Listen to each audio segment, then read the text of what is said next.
Good evening, you're watching Estuary News. Coming up, we head to Louth where one coffee shop caters for some extra special visitors. And we head to Hull where a cycle hub has been opened at the Paragon interchange. And we have another dog looking for its forever home in Dog of the Week.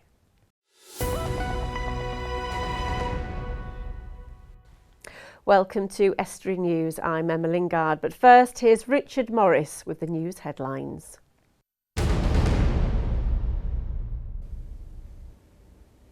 We first brought you the news yesterday, and now police are seeking information regarding the allegation of a serious sexual assault at Welland Galleries in Grimsby. The suspect is being described as mixed race, in his 20s, around 5'3" and of stocky build with short dark hair.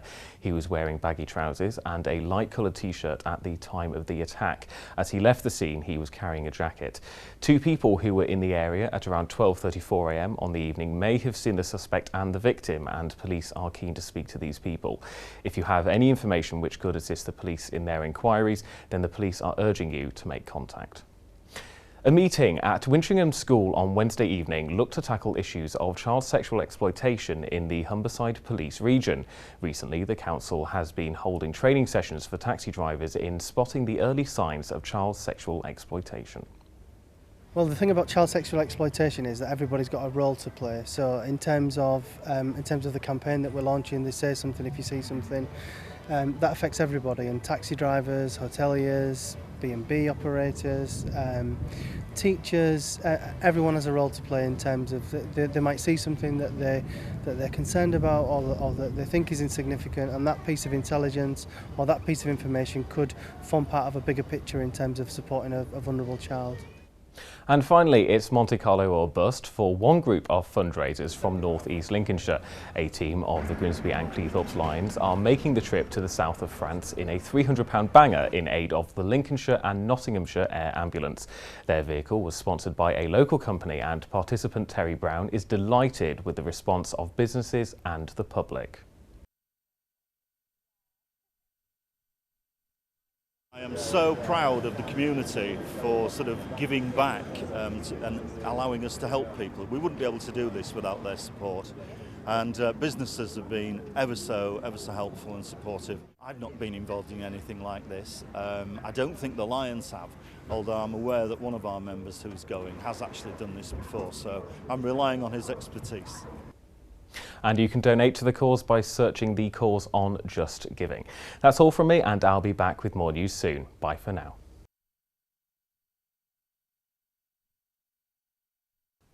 In 2012, a Grimsby couple travelled to China to teach English, and while there adopted two dogs. In 2014, they had to return to England, leaving their dogs behind, and sadly, one of the dogs died, but a fund was set up to bring the other home, and so Lucky's Fund was born and continues to this day, raising money for charity. And joining me are Chelsea Smith, chairwoman of the group, and Wesley Grigg, vice chairman. Welcome both to the studio. I'm going to start with you, Chelsea, because obviously it was you and your husband who's not here today who set up Lucky's Fund. So just briefly tell us about the dogs that you actually found while you were in China. Well, Harry was a teddy dog. We brought him from the pet shop to help me get over homesickness. Okay. And Lucky, the temple dog, we found him in a bin in a box when he was about 2, maybe 3 weeks old. His eyes weren't open properly. And yeah, to be honest, we didn't think Lucky would make it through the night, but he made it. We took him home. It wasn't a permanent solution, it was only a temporary solution. Right. But Harry just adopted him, and we had to make him part of the family after that. But yeah, he's a huge part of the family now. You say he was a temple dog, so what does that actually mean in China then? They are a very, very old breed of dog. Right. In fact, nobody knows where they actually came from or how long ago they came. But they got called temple dogs because they just started guarding temples. Right. They made it their job that they would go to Buddhist temples and sit outside, and you know, they were worker dogs, rescue dogs. They did pretty much everything. Okay. And they were a lot bigger back then as well. Right. They've shrunk a bit as time's progressed. And you had no idea why Lucky was put in a bin then? clearly somebody didn't want him. Yeah, no, that's all we can gather. He'd ripped the hair off his tail through stress, we imagine. He was riddled with fleas. And we just assumed that some child had picked him up and said, you know, I want this dog, and then the parents had disagreed and put him in the bin, or maybe the breeder, we say breeder, they're not really breeders, had him left in the bottom of the basket and thought nobody's going to buy him, so just chucked him. You obviously rescued him, but then obviously personal circumstances, you both had to come home, didn't you, and leave the dogs behind. So then that really was how your fund was born, wasn't it? Just explain to us why you had to set the fund up to sort of bring him back then. Well, when we came back, we couldn't bring them back on the aeroplane because we were flying over Dubai, and they wouldn't allow dogs on the plane through there. So we had to leave them with a friend. We thought they'd be okay with our friend. And after about maybe a month, less than a month, they got put to another friend. Then they got put to a dog sitter. They got moved around a lot. And we arrived back in England thinking, you know, we could get jobs. It seemed like a better economic system than when we left. But it just wasn't. We both signed up to university. Our student finance went on surviving. It went on rent, food and bills. And my husband managed to get a part-time job. I struggled to find work up until a couple of months ago, and we just never had the money. And every one that we spoke to, every quote we got was around £6,000 to bring both dogs home. Which is a lot of money, isn't it? It is. At the end of the day. It's an immense amount of money. I don't know many people who have £6,000 spare. And it seems like a bit of a lost cause. And then, unfortunately, we got the news Harry had died. And I was devastated, and we thought if we didn't get Lucky back soon, there's the big possibility Lucky would die as well. And we didn't want to lose both our boys. They're like our children. That was it. So the fund was set up, and we're going to come back to you shortly because we're out of that fund. Obviously, this charity has now grown, and we're going to come back to it. We're going to talk more, obviously, about the event that you're planning imminently.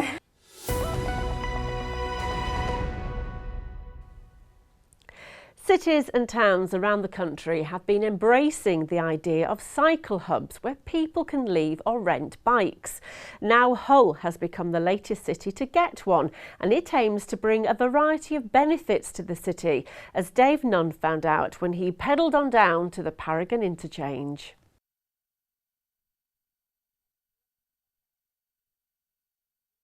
A new cycle hub with space for 160 riders has opened in Hull's Paragon interchange. A lot of bicycles were being stolen actually in the city centre itself, and people were finding it difficult to come into the city and no facilities. So we then explored where we could go and find funding, etc. And the Ministry of Transport have been very, very generous.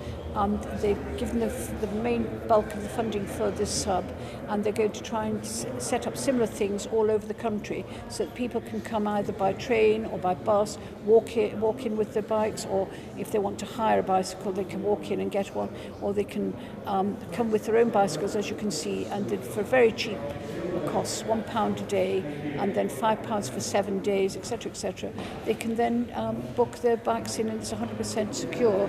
Bike crime is a problem in Hull, with 900 bikes stolen in the city every year, which is why Humberside's Police and Crime Commissioner contributed £24,000 to the fund from the Community Crime Prevention Fund. In the city of Hull, about 900 bikes a year are stolen, and 300 of those from the city centre. So when I was approached to look at assisting with financing a secure bike storage facility, I had no hesitation. This is a great example of the sort of scheme that I hope would come forward for my Community Crime Prevention Grant scheme. It's a way of preventing crimes from happening and preventing people becoming the victims of crime. Investing in that is absolutely the right thing to do. A 2011 report claimed that 58,000 adults in Hull are obese, so the managers of this new cycle hub claim that it is one of the ways to tackle that, with help from organisations like the police and Transpennine Express. What we're looking for is to get, especially towards going into the city as a family. That's why we've got a range of bicycles. We've got additional seats that can be put on bicycles for small children there, so people can go as a family into the city, get exercise. There's lots of cycle tracks all over Hull and right out to Cottingham and to the East Coast that they can go on. and so we thought that it would be a good idea to incorporate everything as much as we can, and that's why we're so grateful for the Ministry of Transport giving us the money, as well as the TransPennine Express, who have been extremely helpful and supportive with the funding, and also the Crime Commissioner. Now, still with me in the studio are Chelsea Smith and Wesley Grigg talking about Lucky's Fund. Now, before that, we were obviously talking about how you got the name Chelsea. You're hosting one of your first events in August. Just explain to us what this event's about. Wesley, tell us. Well, this event is obviously our first major event since becoming a charity incorporated organisation. Yeah. We're trying to raise money for Anencephaly Awareness UK and Shine, as well as a few other charities. Okay. We wanted to try and keep this in a public area, so we could get as many people there as possible. Right. So we decided to hold it in People's Park. This were decisions that were made by, I believe, Chelsea and a few other members of the committee. Yeah. And we've got loads of like fair rides. We've even got a 2-hour wrestling show. Okay. Birds of prey, and even a dog show. With it being Lucky's Fund, right? We thought we needed to get some dogs in there somewhere, and the dog show would seem the best idea. It does. It does. And I was going to say, is Lucky going to be there? We are trying to arrange it so he'll be there for a couple of hours in the morning, maybe. But so people can see him after this. So the event then, it's August the 15th, isn't it, in People's Park in Grimsby. So there's plenty of attractions. Family fun day, would you say it is? Oh, definitely. Yeah. From 10 o'clock in the morning, we've got dance acts on. We've got a load of local dance schools coming and performing. Got singers on. I think we've pretty much got everything booked. There isn't a single moment of the day where nothing is happening until 5 o'clock. Okay, so it's going to be fun packed. Fingers crossed, British summer, the weather is the key thing, isn't it? The weather's going to hold out for you. So the charities you've chosen, you've mentioned their Shine, I understand Cuddles Cat Rescue and St Barnabas Hospice. So why choose sort of like those 3 charities then? I have Cuddles Cat Rescue on Facebook, and they're always crying out for supplies. Okay. They seem to be swamped with cats most of the time, and little kittens. And people want to buy new kittens. Yes. They don't want to take them from rescue shelters as much. It's becoming more popular now, but it just is going to raise awareness for them, as well as hopefully some money for cat food and bedding and things. Yeah. Shine is more your forte. I've actually helped out on a fundraiser for Shine in the past. It's actually run, a friend of mine is actually involved in the charity itself. So another worthy cause. Yes, definitely. That's doing that. Yeah, they raise money for children with neural tube defects, like spina bifida, that sort of thing. And of course it is a very worthy cause to help out with.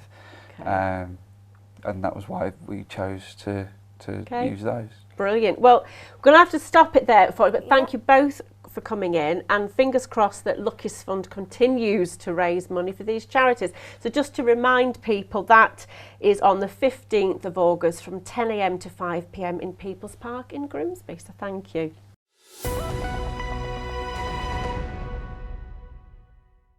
And joining me in the studio now to look at some of the news stories this week is Dan Kemp.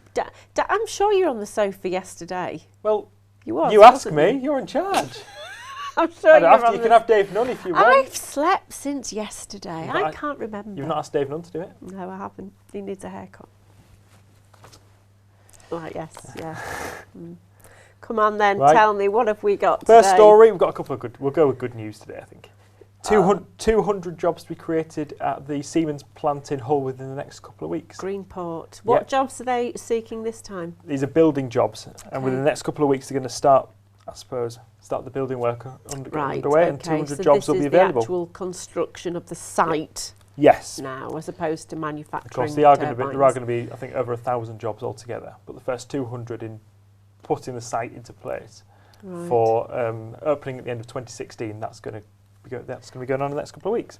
And that's not that far away, is it? It's a good news story. It is. That is very, very fantastic. Good. More jobs for the region, and not just for people on the North Bank. Well, it might be. For people in the south as well. Very good for Humber. Yep. And Another 200 jobs for Hull at Kingswood. Okay. This is another story in the Hull Daily Mail, as the last one was. It says that 200 jobs will be created at a flagship Next store on Kingswood. So 200 jobs 200 in jobs one store? In one shop. How big is this store? Huge. That is massive. 200. And that is people working in the store. 200 people. 200 people, yeah. Wow. Well, over 200 people, around 220 people. And it'll involve, there'll also be a 12-month training scheme for school leavers up to the age of 25 as well. Heck. So they're also investing in the future of the area as well as giving them the jobs right now. And you say that's Next? That's Next, yeah. So it's not just going to be clothes? Well, is it going to be like their homeware, everything? I'm just thinking, I'm not a press 200 officer people. for the company. Well, I know you're not. That's why you're here. Oh. I just thought 200 people's a lot of people, isn't it, at the end of the day? Exactly. And with the Siemens news as well, that's 400 jobs in the space of the last 5 When are they recruiting then? When do they want people for? I can't tell you that, to be honest. They've still got to have planning permission in place from Hull City Council. It's the intention from Next to go ahead with the plans. Okay. And So if that gets the go-ahead... Yeah, so we're still waiting for the official go-ahead, but we're heading that way. Okay, next story. Are we looking at roads? We're looking at roads, and roads that may not be there for much longer. And this is in the Holderness Gazette, which is a paper I don't think we've used before. So I thought, let's get that in. This is the news that the road between Hornsey and Withensea, on the east coast of East Yorkshire, is eroding pretty quickly. And the B1242, which is that road at Mappleton, could be on the edge of a cliff pretty soon. We know that's such a fast eroding coastline, isn't it? It is, yeah. It's a race against time to save the vital road link, and erosion is a pinch point in that place, apparently. So I would have thought that's because, obviously, Hornsey is protected by tidal protection, barriers, as is Withensea. Yeah. But in between, all the erosion obviously takes place in between. Does it say how they're going to save the road, and how long have they got? Is it like a week, a year? The story is that they're looking for a way forward. They're looking at a plan to put in place. The problem is you can't put barriers up everywhere. Where would, if that road goes, where else would it be? Well, the road would be in the sea. Well, I know the way around. I know the road would be in the sea, but that's it. They're going to have to go a long way round. Of course, it would extend travelling times. But I suppose the news is that the road could disappear within 70 years, is quoted in here. So 70 years just seems like ages they've got a few years to think on it. But obviously, it's the kind of thing you need to nip in the bud now. It is. Yes. Right, well, thank you very much, Dan, for that. Right, it's now time for Dog of the Week. Can you give this canine its forever home?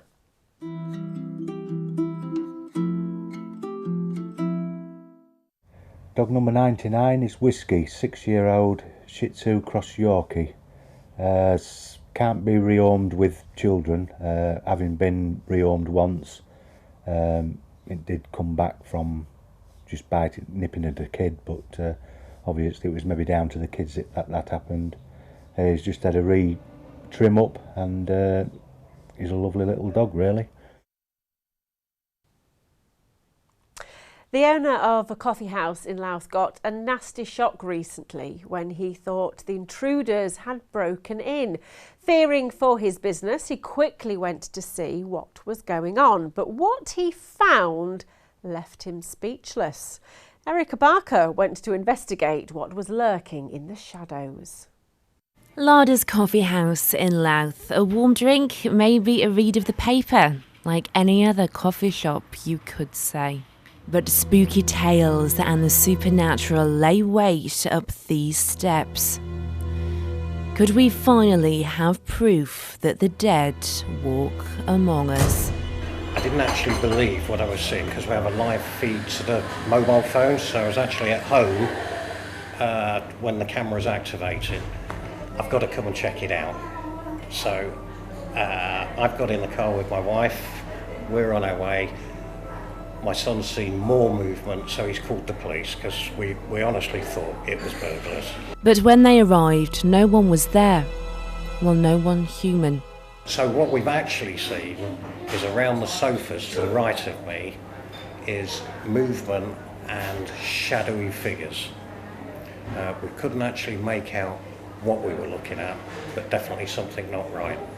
The table in front of the sofas, the chair to the back was in full focus, and the chairs in front were all blurred. And we've got a mist type, whatever it is, right in the middle of the coffee shop.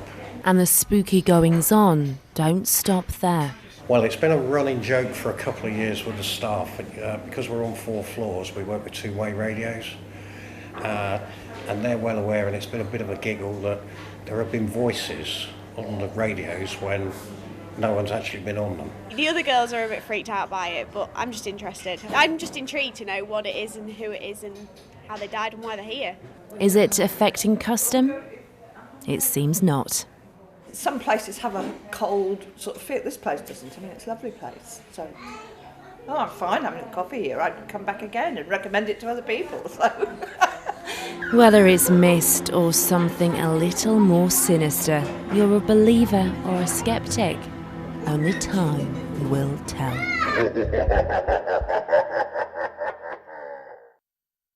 It's a bit scary there. If you're a nervous disposition, don't go to Louth. Right, it's now time to go over to the sport with Richard Morris.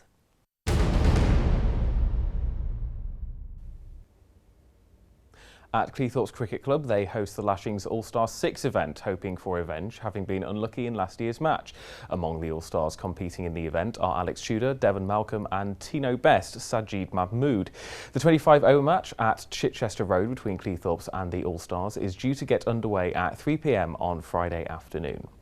In clay pigeon shooting, Grainthorpe's Nick Lovett will tomorrow compete for the England Veterans Down the Line team in the Home Nations competition being held in Ireland. 63-year-old Lovett, who has been playing the sport for 43 years, will be achieving a lifetime ambition. He picked up the 2004 British Down the Line Championship as he was the only competitor out of 500 to get the maximum of 300 points available. Hull KR have signed halfback Dane Chisholm from Canterbury Bulldogs for the remainder of the season. Robins head coach Chris Chester has opted to bring in the pacey Chisholm, having lost captain Terry Campese after being ruled out for the rest of the season due to injury. Meanwhile, leaving the club is hooker Connor Robinson, who has moved to Championship side Halifax, with Chester admitting that with first-team opportunities at a premium for the 20-year-old, it's the best solution for the best player. That's all from me for now, and I'll be back with more news soon. If you've got any sports stories for us, then please email us on sport@estuary.tv. Bye for now. That's all we've time for tonight. Thanks to my guests Chelsea Smith and Wesley Grigg. If you have a news story, go to our Facebook or Twitter pages or email news@estuary.tv or pick up the phone and call us. Until tomorrow, good night.